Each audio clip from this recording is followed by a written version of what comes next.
ये मेरे शिव का कार्य।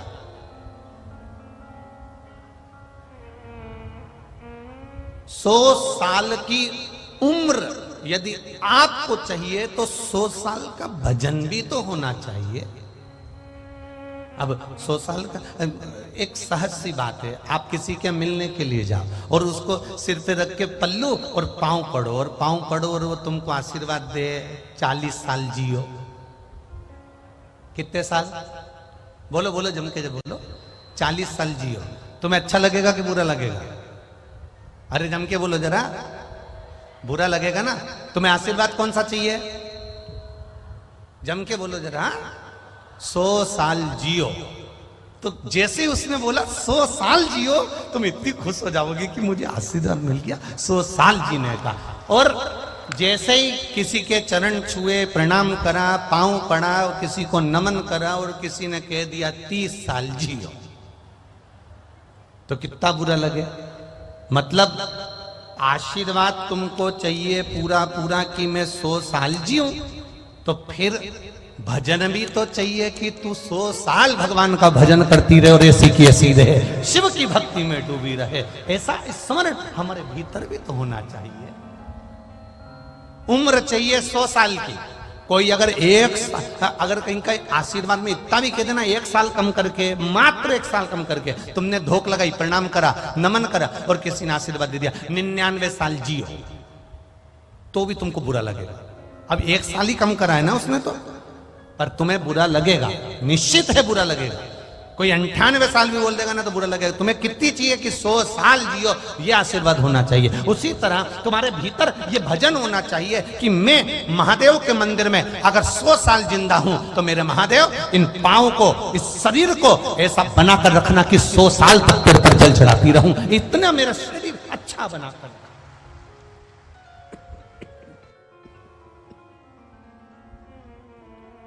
सौ साल तक मैं आपके मंदिर आती रहूं।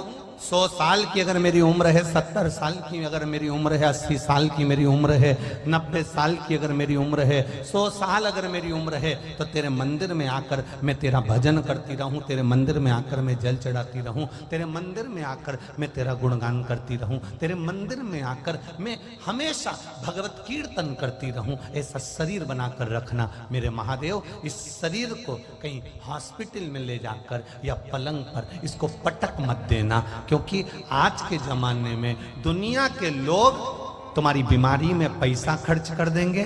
आज के जमाने में दुनिया के लोग तुम्हें हॉस्पिटल में ले जाकर जमा कर देंगे।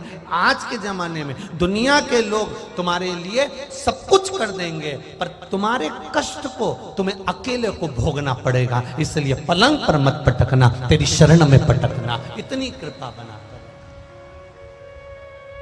अंत समय प्रभु आना पड़ेगा, वचन दिया तो निभाना पड़ेगा। आए ना आए प्रभु कुटुंब कबीला, अंत समय प्रभु आना पड़ेगा। ओ वचन दिया तो निभाना पड़ेगा, ओ अंत समय प्रभु आना पड़ेगा। आपकी कृपा से मुझे मिले ये शरीर आपने दिया है तो संभाल दिया आपने। कोई दूसरा नहीं संभाल। कहा भगवान देवादिदेव महादेव, माता उमा तप कर रही है।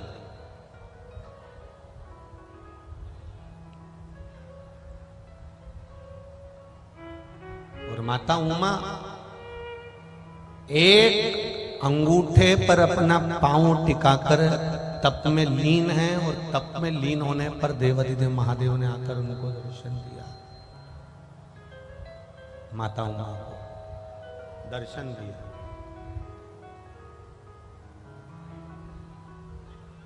और दर्शन दिया। माता उमा ने मांगा क्या कि ये संपूर्ण ब्रह्मांड में देवताओं के पास में नवनिधियां हैं, नवनिधि केवल देवताओं के पास में विराजमान है। संसार के किसी व्यक्ति के पास में नवनिधि नहीं है। अगर नवनिधि होती तो शायद इनकी जिंदगी में कभी दुख नहीं आता, इनके जीवन में कभी तकलीफ नहीं आती, इनके जीवन में कभी कष्ट नहीं आता अगर नवनिधि इनके पास में होती।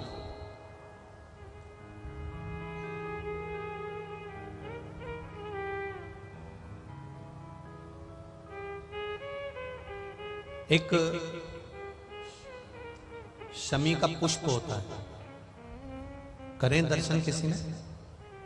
किस किस ने देखा है? देखा है आप लोगों ने? हल्का सा नीला कलर उसका होता है, करें दर्शन। शमी का पुष्प, एक शमी का पुष्प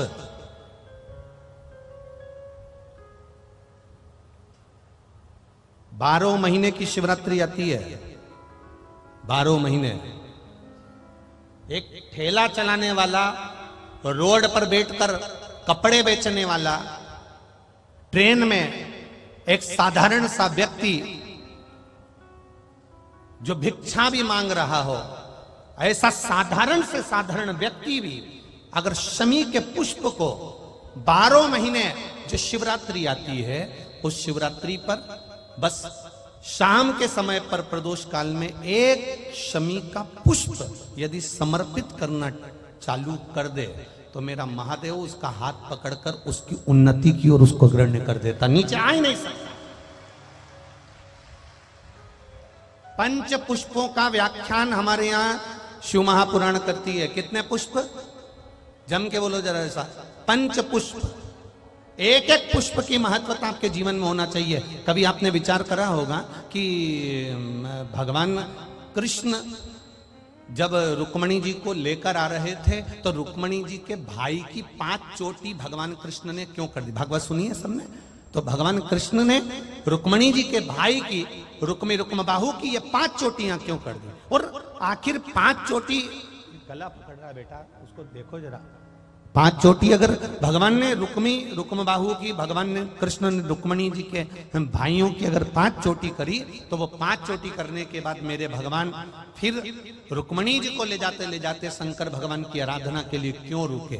शिव की आराधना करने के लिए आखिर महादेव क्यों रुकते और क्यों वहां पर पंच पुष्प समर्पित करते?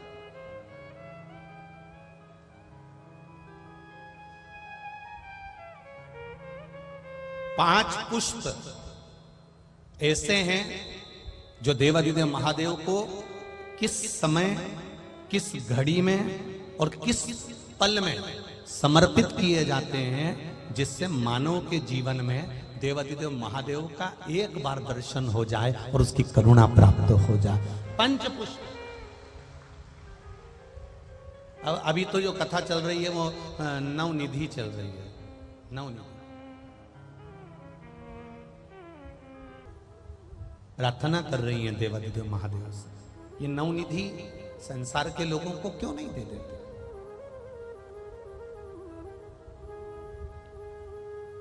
इनको देते क्यों नहीं?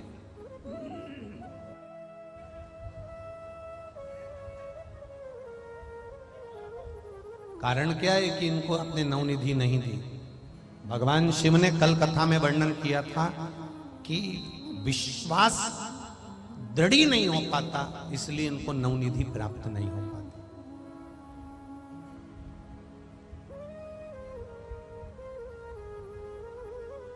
माताजी उमा भगवान महेश से बात करते करते करते करते करते करते भगवान महेश, भगवान शिव ओझल हो जाते हैं।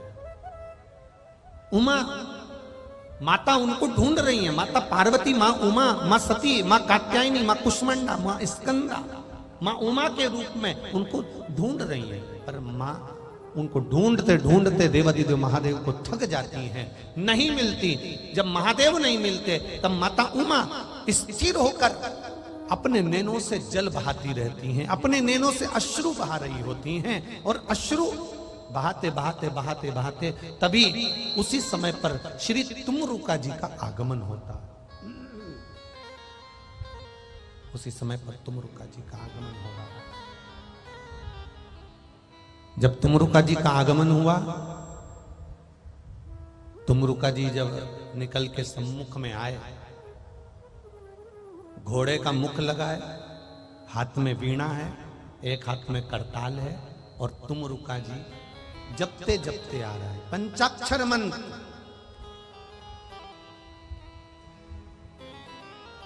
पंचाक्षर मंत्र, नमः शिवाय, ओम नमः शिवाय, नमः शिवाय, ओम नमः शिवाय, जपते जपते आ और पहुंचे माता उमा के पास।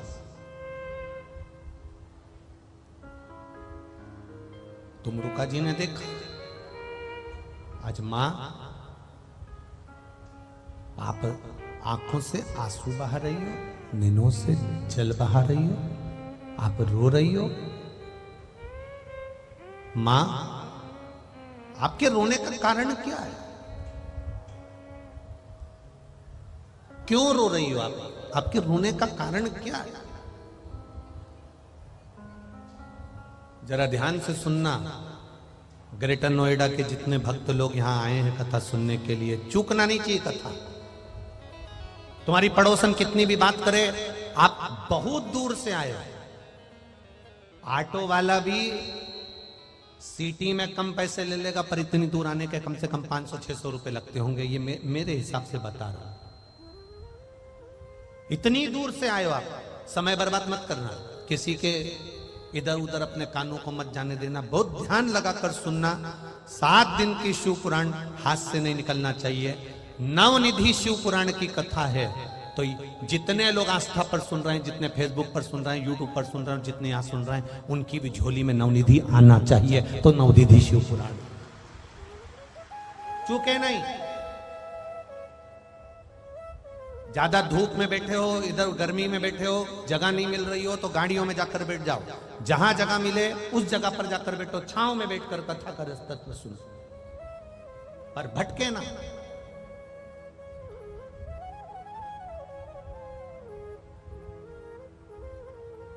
क्यों रो रही हो माता उमा? तुम्हारे रोने का कारण क्या है? किस लिए रो रही हो? बहुत सुंदर बात यहां माता उमा का चरित्र कह रहा है। तुमको रोना भी आए ना, तुम्हारे जीवन में दुख भी आए, तुम्हारे जीवन में तकलीफ भी आए, तुम्हारे जीवन में कष्ट आए, परिवार वालों के सामने, रिश्तेदारों के सामने, कुटुंबियों के सामने, अपनों के सामने जाकर कभी मत रोना। अगर जीवन में दुख आया तो या तो किसी सदगुरु या फिर महादेव के चरणों में जाकर रोना, वो संभाल लेगा। परिवार वालों के सामने जाकर रोगे ना तो लोग कहेंगे पहले तो खूब फूली फिरती थी, अब जगत में रोती फिरती है। दुनिया वालों के सामने जाकर रोगे ना तो लोग कहेंगे पहले तो खूब ऐश्वर्य राम की जिंदगी जी ली, अब रोता फिर रहा ना।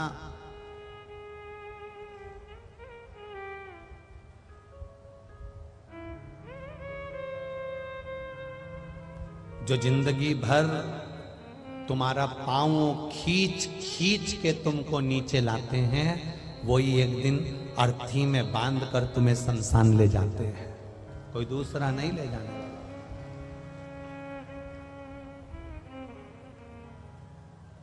जो जिंदगी भर तुम्हारा पांव खींचकर नीचे लाने का प्रयास करते हैं, जिंदगी भर तुम्हें ताना देते रहते हैं, जिंदगी भर तुम्हें कोसते रहते हैं, जिंदगी भर तुम्हारे ऊपर उंगली उठाते रहते हैं, जिंदगी भर तुम्हारे अपशब्द पे ताने पर ताने देते रहते हैं, जिंदगी भर तुमको आड़ा टेढ़ा कहते रहते हैं, जिंदगी भर तुम्हारी निंदा करते रहते हैं, जिंदगी भर तुम्हारी बुराई करते रहते हैं, और तुम्हारे मरने पर सबसे पहले आकर खड़े होंगे और तुमको बांध कर आंख में आंसू भरते हुए शमशान तक लेकर यही जाएंगे। क्योंकि इनकी जिंदगी निकल गई निंदा करते करते, चुगली करते करते, बुराई करते करते। अब मौका मिला है इस कलेजे को ठंडा करने का, इसलिए शमशान तक भी लेकर यही जा रहा। तो किसके आगे रोए हम? किसके आगे रोएंगे? एक बेटी कहती है मेरे को दुख आता है तो